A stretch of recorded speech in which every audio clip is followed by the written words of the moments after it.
Just because they'll probably show us the cards. Yeah, we got some stuff over here. The rank reset. The new ladder is gonna start tomorrow, or if when you watch this video today, it might already be live. Your rank awards, make sure you check for those. You got master, you get this one all the way down. It's funny because in the last season, I thought that the iron one was the best one, and my FTP account was gracious enough to actually earn that in the beta. Masters LP update. Yeah, we know about the LP change. It's 25 to 15, right? These values, they talked about this in the pre-patch patch now. It's in around 20 LP. You get from 15 to 20 LP, depending on who you got paired against. Instead of like having the ranks, it's going to be flat LP, which is great. All right, so we saw the Darius, boom, +1 health. Great. Nivea decreased, that's going to be big. The Nivea curves are going to be nice. You get Wolf Rider right into a Nivea, pretty sweet. Braum, this is like more playable, I think. 4 mana, it does cost more, but getting power on the front end and making the pros on the front end, big buff to the front end, and it's gonna make this card just overall, just very playable for your card. They also had to change the Pilfered where they steal from the bottom, which can't mess with the deck pump from Freljord. So Freljord's looking to be super buffed in this patch so far. They decrease the toughness on the Braum on the backside. Super Mega Death Rocket, huh? Okay. Made it 1 mana. Jinx's Rocket now only costs 1 instead of 2. I've actually been in spots where I remember the first time I ever played Jinx, I was like, wait, you gotta pay for this rocket? I've been playing on Lux and you were getting the free beam, and I was like, wait a minute, you gotta pay for this rocket? That's like nuts. I spent all my mana into my hand, and I had to have something left over for the rocket, and I didn't. And I was, well, I'm an idiot. Talked about Genevieve Elmhart. Buffed up to a 5/5. This thing, they have the 5 mana scout, that's a 5/5. They have 4 mana scout. The scout curve is looking really nice, and this is a good one to top it off. I played it in scouts when I grinded the masters in 2 days at the beginning of the season of Plunder, and I played 3 of this when it was a 4/4. So I'm pretty excited about this being 5/5. It's gonna help scouts out a lot. Unyielding Spirit. Oh, they do this one. From burst to fast. Checks out. So now you can interact with it. It being burst was kind of a problem. Like it was kind of broken with Lux, and you can't interact with it, the response to it, and it's just gonna happen. The fact that it makes something can't die or take damage, it's really bad. Feels sometimes, and perpetuates like some board states that are nasty, and there's some decks just don't have anything to interact with it at all. So at least slowing it down gives everybody a more fair shake. While the effect is still going to be powerful if landed, there's just like a little bit more gamble to it. So you can't just be piling 3 of these in your deck hoping it's going to work out. I don't think so. See, you probably can't hit kegs with this anymore. Can't be unyielding kegs anymore. Basilisk Rider. We're getting a buff over here. What is this? 2 to 3. Nice. So this is always a 6/3 overwhelm if you hit the allegiance on it. Is a stretch because you're gonna have to play a bunch of noxious cards. But now there might be more incentive because it got buffed. Imagine 4 mana 6/4. I like to compare this allegiance card to let's just say Bannerman, because that one's heavily played. We've seen it in a lot of tournaments and on ladders. Bannerman card is a 4 mana allegiance card. And what it does is 3/3, and then it gives +1/+1 to each other thing. So imagine on average, you would be like pumping 2 things with a Bannerman, right? Sometimes it'd be more, sometimes it'd be less. So just say on average, say we curved into it, 2-drop, 3-drop, Bannerman. On turn 4, that Bannerman is basically 5/5 worth of stats total. 4 mana. Now you're getting 6/4 worth of stats in this, and you're getting an ability overwhelm, which I mean, it can be pretty spicy that early. 6 power, that it could be pretty spicy. Overwhelm on that. So Basilisk Rider didn't quite incentivize Noxious Allegiance strategies well enough. That's true. Similarly, good assessment. Many aggressive Noxious decks, ignoring more expensive Noxious units. Everybody's playing Burn. Utility cards from other regions. True. play some other stuff. And we wanted to provide more tools for the traditional Trifarian-based decks. Well, this is going to be a good buff, I think. I think adding 1 health is like what this card needed, because the survivability on turn 4, 3 damage. There's 2 mana, 3 power thing. All the removal spells. You could hardcast a gotcha that you didn't draw this turn on turn 4. So it getting ice like that and not getting the chance to do battle, especially if there's a chance that you can miss too, you know. So this is a good buff. I like it. I definitely need a buff. Might need another one, but probably not. 6/4.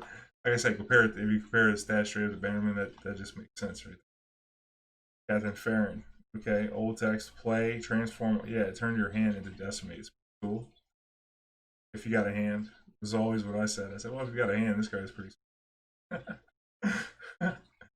And now, instead, it says, when I'm summoned, create 3 decimates at hand. So it's just draw 3 decimates. Create them, not a draw. It won't trigger something like DF. But adds 3 decimates to your hand, so if you played this on turn 8 with 3 spell mana, right, and then you drew 3 decimates, next turn you cast all 3 because you have 9 mana plus the 3 spell mana, 12, right? Or no, decimates 5. You can never cast 3 in the same turn, but if you just do 8 right here, and you had at least 1 spell mana, then the next turn you'll have 9 plus 1 spell mana, you cast 2 decimates. You could bang them out for 8 on the next turn, which is nice. Yeah, 1 spell mana. So, just thinking about the play patterns there. Captain Farron, sweet. Don't forget to mention that he's an 8/8 over. They didn't change anything. That was there the whole time, y'all. In case you missed it. So, good finisher. Be a good one to play maybe a 1-of or something against control decks, because we're gonna see more control decks. Believe me. That Anivia buff and that Rom buff. Don't be surprised to see it. More Poro buffing, huh? Aurora Borealis goes from 7 to 6. This kind of makes sense because I've tried this card a bunch when it first came out, and it was 7 mana. It was like you would cast on turn 4, but it would cost all your mana. And if you didn't play anything in the first 2 turns, and what would you have played in the first? You'd play something like Lonely Pura, and then the Pura would go with it. So like it replaced itself, so you'd end up also have to worry about hand size in some spots, which is kind of a weird thing for Freyord. But maybe less so because now it's 6, so that we can cast it on turn 3. That would fill your hand up, and then you get dump after that. Maybe play your Braum on the next turn. There you go. Now we're talking. Because Braum's going to be all up in the Puros now and actually doing stuff for the Puro tribe. It's always like, I'm down with the Puros, but it takes too long to get around to fucking doing something with the Puros. Aurora Borealis had too steep a cost for no immediate impact. Yep.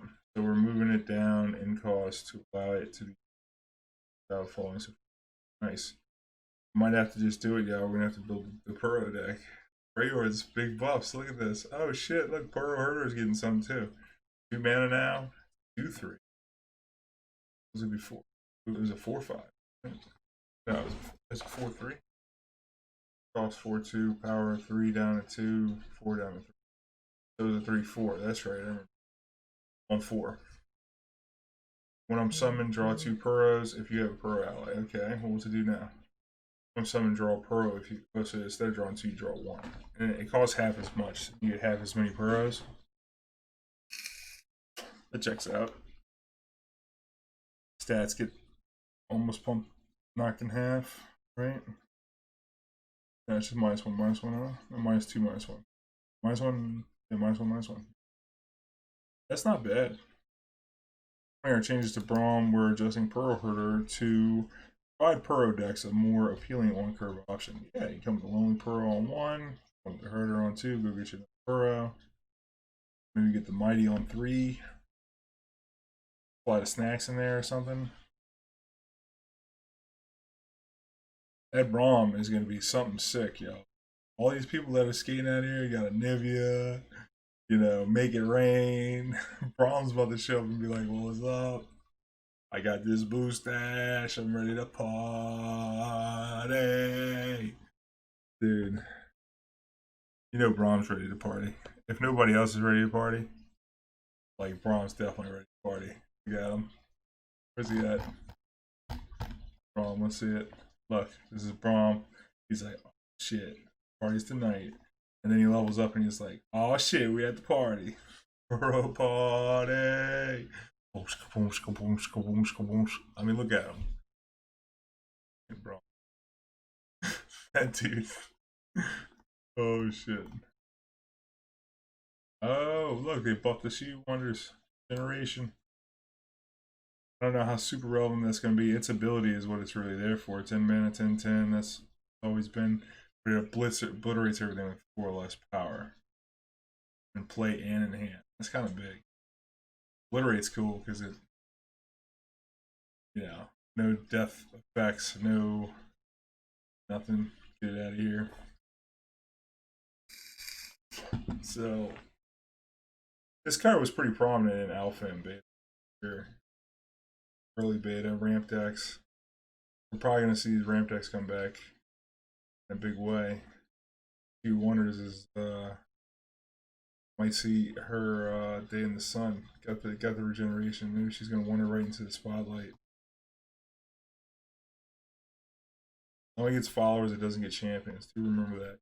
You might not have played against this card much. They who endure. Yep, 7 mana now. Checks out. This card is kind of busted at 6 mana. I mean, I played Endure in the tournament this week. 6 mana, 10/10 tramples. Get you. Get fixed. Alternate 1. Do note that this thing costing 7 will not stop the late game. Endure plus Atrocity. Kind of cool. Left that there for Endure. So you can still, I mean, this card is still playable. Look at it. It's not scary as fuck on turn 6.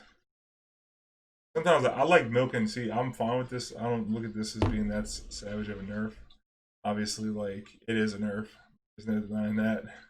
But for the most part, it's like, I like sandbagging the shit of mine for the most part. Like, if I could get my Endure another +3/+3, I'm looking for the biggest Endure. That's why I love that meme. Meme was great. Good meme. Here it is.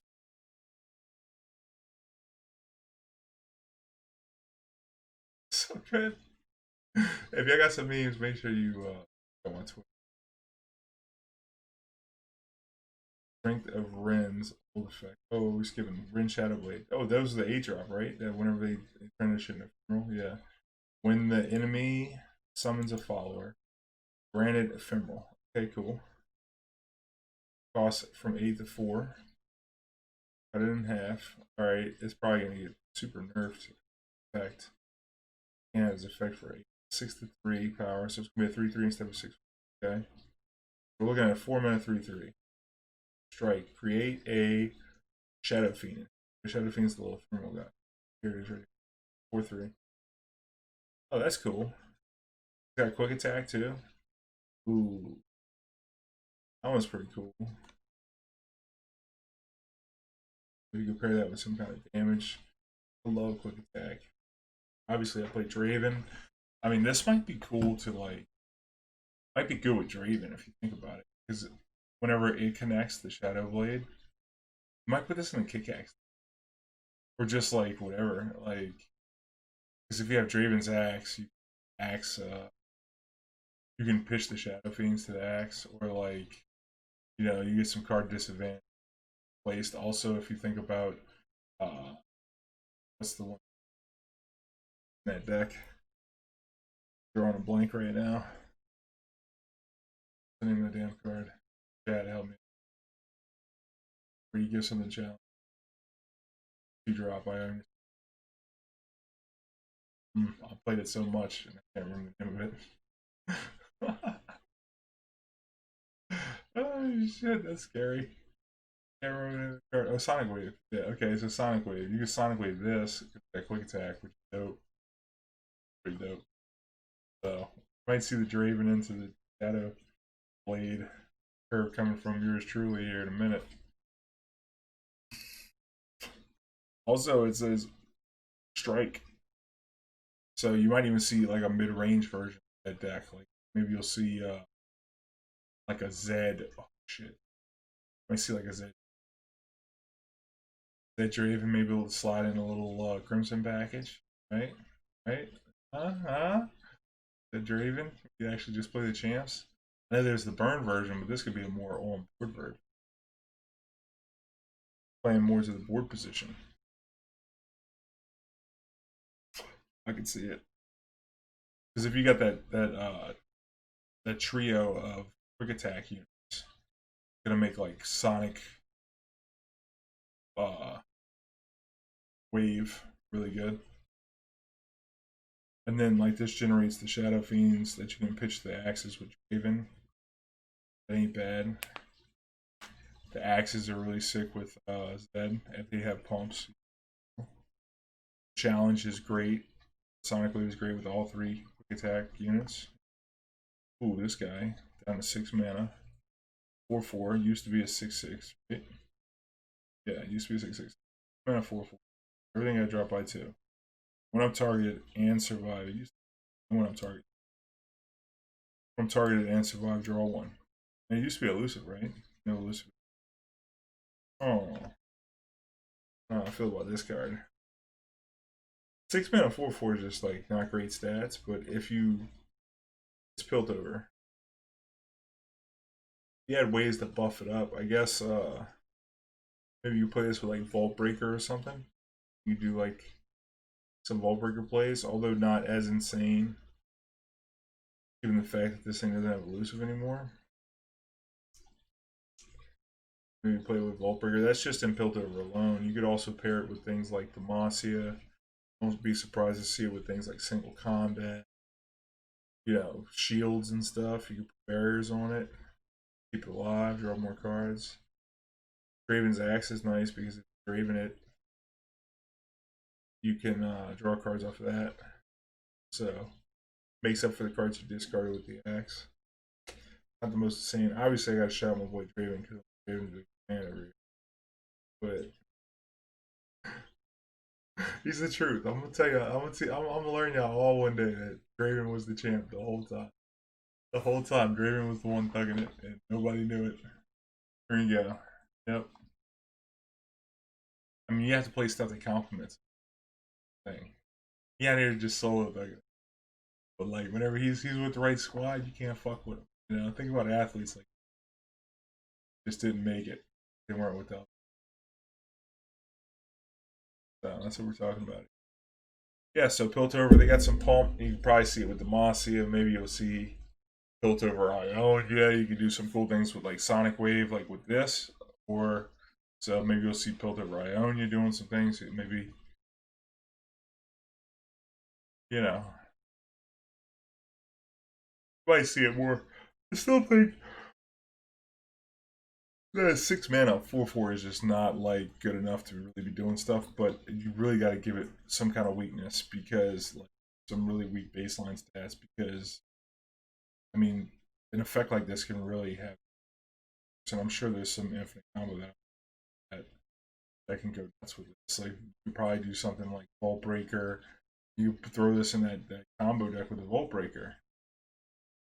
The one with the big turtle makes all the burst spells one less. You Dawn Dust that thing, then you got 3 of them in Vault Breakers free, and just Vault Breaker, Vault Breaker, Vault Breaker, Vault Breaker, Vault Breaker, Vault Breaker, Vault Breaker.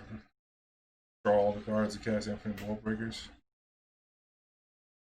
Yeah, and if you got like a buff cap peddler, you just put infinite buff caps in there. Pretty cool. Eighth Abomination. Saw this one coming. This is what I called too. I was like, this card ain't 4/4 no more. You remember when Chump Monk was a 4/4? Man, never to the 4/3. I thought it was dead. It's still good. So I anticipate this is still going to be a good effect, but it's not going to be as high rolling as it has been. Was Escape Abomination really take off and speed you down the lane? It can be extremely difficult to come back against aggressive Shadow Isles decks. Yep. They get off to a quick start and you fall behind early. We want to escape the Abomination to be a bit more answerable in the early, especially in the context of Curse Keeper and Bloody Caretaker. Curves that create a large board advantage while contributing. Yeah, this makes sense. But I will say this. This is kind of what made Endure. Like, Endure has 2 nerfs so far. Like, it's just going to make the Ionia matches. Like, the Heimer deck. Like, where's the Heimer nerf? Okay, because we haven't seen any nerfs to Heimer. I don't know if all these buffs are going to be enough. You know, I haven't seen a buff that's like, oh yeah, this is going to stick it to the Heimer big time. No. I mean, maybe this Basilisk Rider. You know, because you got to stick your unit. That is aggressive. Maybe the Puros can curve out. I mean, 2 mana, 2/3, playable. Gets card advantage too. Probably see it. See it play. Man, Freyord has so many good options. We've been getting all the buffs lately. Freyord's like gotta be one of the best factions by now. But just finding out what it has the best options available, I'd say. Whether you're looking at Sejuani, Misfortune, now you got this Puro thing taken off. Now they can't yoink your top deck pump, so that's going to get more explored more, especially by yours truly. So there's so many different ways you can take it. Similar to like Shadow Isles, you do a lot with Shadow too. So I'm pretty excited for that. Because the Brewer's Paradise, man. Well, these cards are Freyord too. This is a buff, like Freyord buff, Freyord buff, Freyord buff, Freyord buff. Now I've been thinking Freyord's been like the worst faction outside of Sejuani, you know, in this last patch. So pretty excited to see the tables turn quite a bit. See Abomination. Heroin. What's Heroin doing? Going down to 9 mana? Oh. Alright, Heroin. You do your little Heroin thing. Revive the 6 strongest allies. Full board, baby. Give them all ephemeral. This is sweet.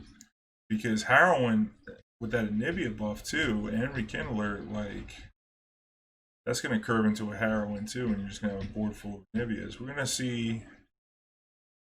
I wouldn't be surprised to see Zombie Anivia make a comeback with both the Harrowing and the Anivia buff. Pretty excited about that. What we got here? Dredgers. 2 to 1, huh? 1/1. That's not going to be with shit. Deep decks have generally been in a good spot, but tools for creating early game presence have been stronger than we want for a deck that can sink you more. Yeah, I've kind of been saying it.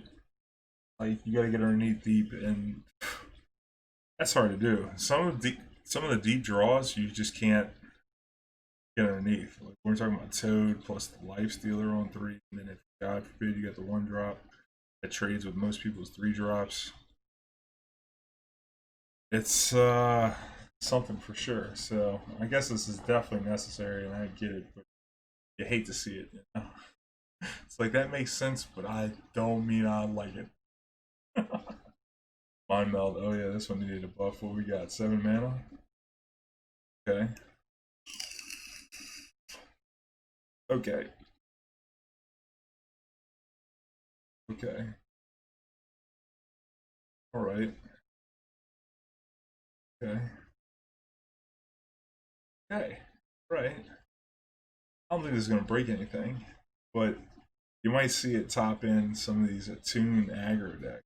You're doing like Attune. I love playing Wild Trail of Existence. You know, I actually put up a video recently about a deck that tries the turbo power of Vi. You might even be able to skip past that. Think about it. You got Double Trouble. That makes 2 units. It's a spell that makes you. You got Flash of Brilliance and stuff that are just like free spells. Count towards the Mind Meld, and then you just turn everything into a 6/6 full board. You'll play Scrap Dash, Assembly, things like that. Make tokens, like a bunch of 1/1s. Make a couple, fill the board up with spells. There's a decent number of spells that make Mind Meld could be a payoff. It is a slow spell. Petty Officer. Where did this get? Buffed up to 3-2? Come on, man. This card was already playable. Quite playable. We want to give the reason behind this. I want to both give a boost to barrel decks and provide a more effective option for aggressive polish work. Okay, this buff should help push Petty Officer to universal option. Allows more decks access to. Alright. This card, it's rare too. Yeah, I guess, yeah. Sure. Why not? Steal from deck cards, sure. We're changing this. We went over that earlier. You steal from the bottom of the deck now. Okay, that's big. You call it nab also, so not, don't get confused with dab, you know what I'm saying? Don't be out here dabbing nab. Right? So you're gonna be nabbing from the bottom of people's decks. Means they're not gonna draw the champions earlier. So that's a big nerf to anybody who's playing against the yoinks. The yoinks are down to nabs. And Black Market Merchant is down to 1 health. They're all nabbing now. They grab from the bottom of it. Checks out. That was one of the things that I thought they could do. Whenever I went over the last patch, we're talking about what was left out. So if you missed my patch 1.3 notes, we got that one right. We knew that one was coming. Also called on yielding nerf, and also any other changes. That's it. I said we need to get a Braum buff because we got the Vlad buff. I said all we need now is a Braum buff. I'm gonna see Braum and a Vlad. Y'all get ready. And then Anivia, I said was pretty unplayable. Probably want to nerf. I would have never seen this big Darius buff. But overall, all good changes. Excited, new meta. This is definitely going to change the meta. Good way, I think. I think that Heimer didn't get any nerfs at all, and so I could only hope that these decks can keep up with the old Heimerdinger. I think Anivia might be a good protest against that, because if you're buffing the Anivia, its 1 damage can really take out turrets pretty easily, while also whittling away at a Heimer. So maybe that deck, because I never remember having much trouble with Heimer decks, although they weren't that tuned in the early beta. But when I was playing Anivia or Zombie Anivia, I wasn't having too much trouble with those matches. So I guess we'll see where the meta takes us, and we'll have another patch in 2 weeks. And enjoy this video on YouTube. Make sure you like, comment, share, subscribe, hit the notification bell to be alerted when new videos go up. One love, good vibes. Catch you on the next one.